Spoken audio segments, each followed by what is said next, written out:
All right, here's a summary of my final project for this Current 6 Click board. So here I've got the Current 6 Click on my Raspberry Pi, and it's plugged in my 3D printer, which you'll see up here. And right here I've got a relay where I can kill power to the hot end if I need to. So these wires are plugged in, so it's actually in line with the hot end. I've got a job running printing some of these E14 tokens here on the printer. And if we come and take a look up at the screen here,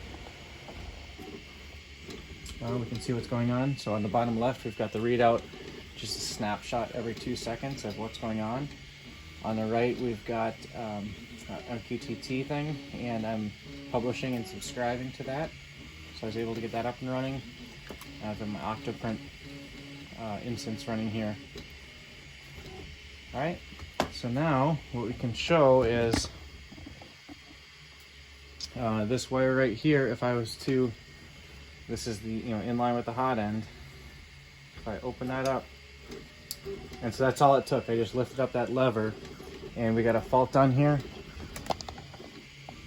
All right, so it got a fault. It says, "Yo, dude, fix your wires." Okay, so right now there's no power going to the hot end. It says not running. If I come into MQTT box here, I can push a thing to turn that relay back on. All right, so it's going to recover at least a little bit. We can go back into Octoprint here. You might be able to see something on the temperature graph. Yep. You can see right in here where I had it unhooked for that short period of time, and hopefully it'll still. Oh no!